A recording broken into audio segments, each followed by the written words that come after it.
everyone. It's Will, Gamerdad, with another video for you.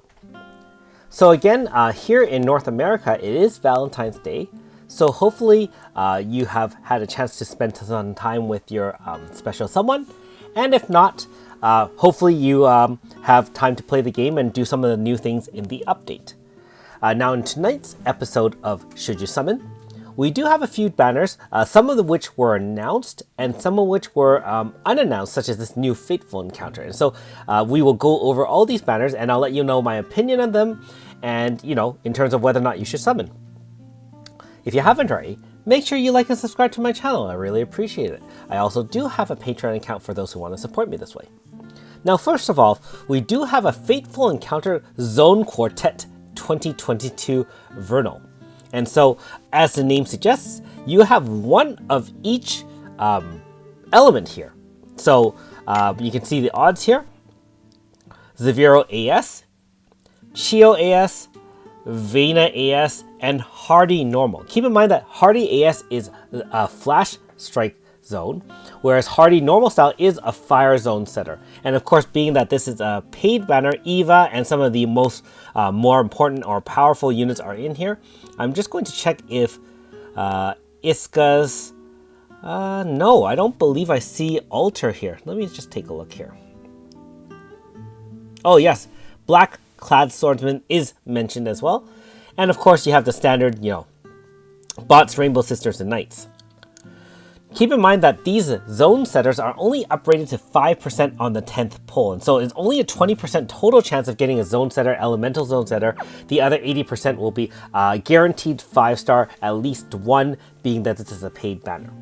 Now, we will be talking about AS Zeviro later on. However, strictly speaking, in this value of this banner, it really depends on how far you are in the game, how many units you have, and how many you're missing. Now, the value of this banner really depends on the element zones. And so obviously, if you have access to 2, 3, or all of them, I wouldn't recommend using 1,000 paid stones here at all. For example, with Firezone, we do still have the free Firezone unit, Asgario. Also, if you have able to beat Boss Rush Extreme Stage 7 of Trials to Light the Darkness, you'll get a Firezone Grasta, and that essentially makes any unit a Firezone setter. And so the value of normal style Hardy has dropped significantly in that sense. Now, the only good thing about him is he can be side graded using 5 treatises and a bunch of chants in order to make him AS Hardy, which, like I said earlier, is a Flash Strike setter, and he might pair up very, very nicely with the likes of ES Suzette, which was announced in Japan a little while ago for Blunt Zone. Now, in the case of AS Vena, she is still a very useful wind element zone setter. I mean, the only other ones we have, I guess, are, AS Clad. However, keep in mind that alter units are coming, and almost all of the elements are represented there. So with the wind one, I believe we do have Alter Suzette, which can set a permanent wind zone. And so again, AS Vena may be less valuable, especially since she is an older unit in that sense. Mind you, she still has some capabilities such as healing and so on and so forth, but since the meta is more about DPS and finishing fights quickly, I can't say that AS Vena necessarily is better than the Alter Suzette. Now, AS Zeviro is our newest Water Zone setter. We have the likes of AS Yuna, AS Annabelle, which you've probably seen in some of my fights, as well as AS Jigir, which you've also seen in some of my fights.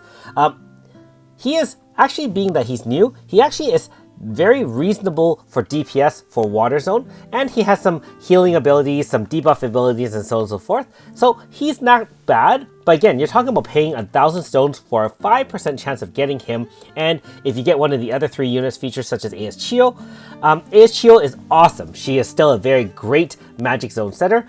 She does tons of DPS for Earth Magic. However, she can be grinded out with treatises. Like for myself, I was able to grind out her 5 treatises in the last couple of months. And so you essentially get her for free, being that as long as you burn some keys and grind it out, you'll have AS Chio, since everyone has a 3.5 or 4-star Chio. So I would say this is a hard pass unless you really are missing all 4 of these units. You have no zone setters, you're really new to the game, and you really want to add at least 1 5-star. And even so, I would say that other paid banners might be more valuable. And again, this is the new banner for, of course, is Zeviro. This is the pretty standard 10% flat rate on the 10th encounter, 0.4, 0.8, pulls 1 to 9 for the Fateful. And again, it has Eva, it will have a black Clad Swordsman, and so on and so forth right there. Okay. And you can do that twice if you're willing to pay stones. Alright, so we come down to the regular version for free players as well as paid players. Again, as AS, banner is pretty standard, 0.4 for the 4.5, 0.8 for the normal, and 0.8 for the AS. And so if you're talking about any form of Zeviro, this is a 2% chance uprated banner for any form of him.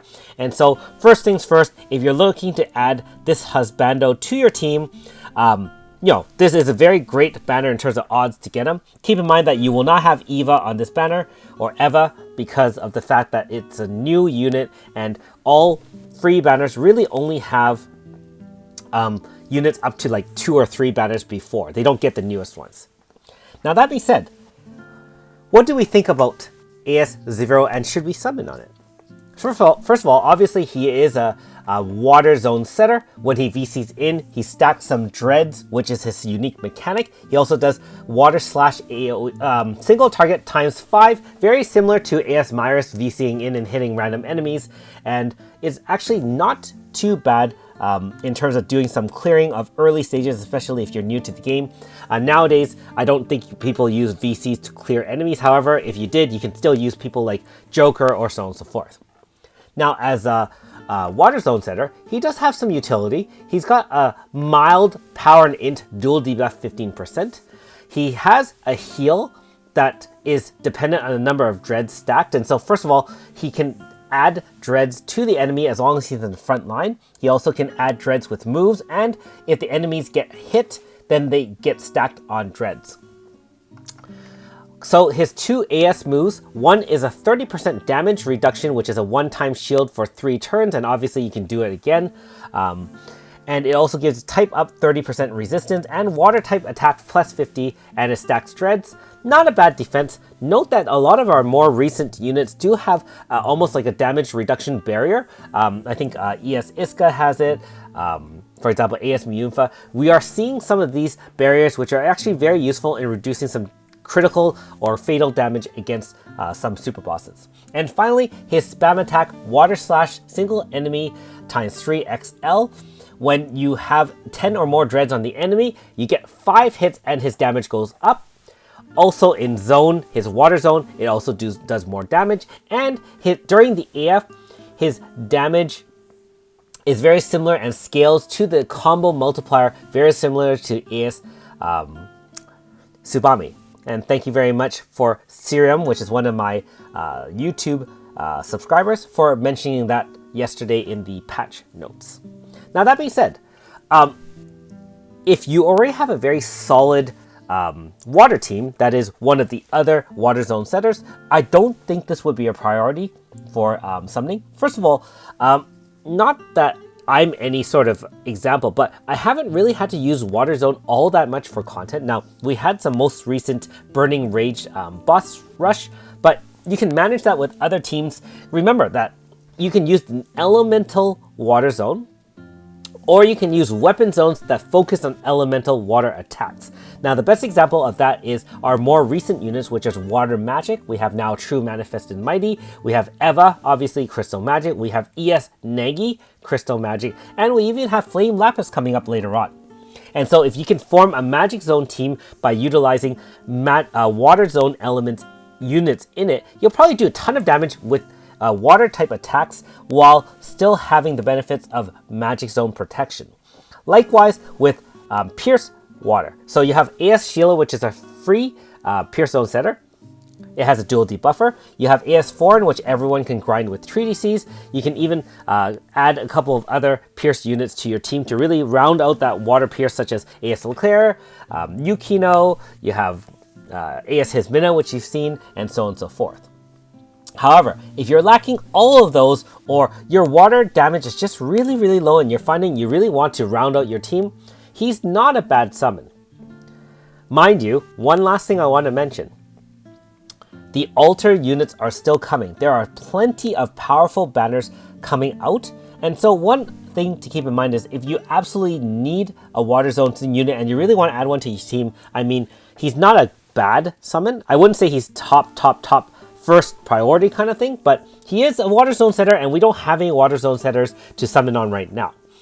But like I said, I would advise to see what the next couple of banners bring. We do have our 3rd year anniversary, which will be coming. We'll have to see what units are featured there. You might hit an off-banner Water Zone unit, albeit older one, or you can wait for the ultras, which are extremely powerful, and you might find that you don't even need a Water Zone. You can probably win with a Weapon Zone or other things. So in summary, he's not a bad unit. He has his strengths. Not sure he's a must summon, and being that we are surrounded by tons and tons of powerful units such as even Melissa's banner, Eva, and so on and so forth, I have to say he would be lesser priority than those.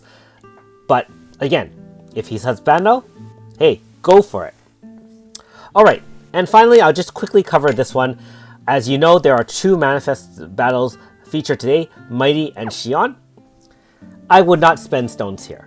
You'd be better off trying to off-banner or spook pull those. I mean, even with True Manifest, they are refreshed and they are more powerful than before, but I can't justify telling you to spend thousands of free or paid stones instead of summoning on such a more powerful units, which you can see below, Extra Style, Justicia, Melissa, Eva, so on and so forth. And so, unfortunately, it's a pass. Just wait until you get them as a off-banner pull, and then you can do the manifest at that time. Alright, so anyways, let me know in the comments below. I know a lot of you have already let me know what you're planning to do with this banner, and I know a lot of you are passing on this banner. Like mentioned earlier, I do have normal style Zeviro, and so I'll be passing on this banner as well, in hopes of saving up more stones for future ultimate pulls. Anyways, again, have a great Valentine's Day. Don't be like me and get in the doghouse with Gamer Mom, being that I'm spending way too much time on Eden instead of really spending our special day together. But that being said, it's time to go. Thanks for watching. We'll see you next time.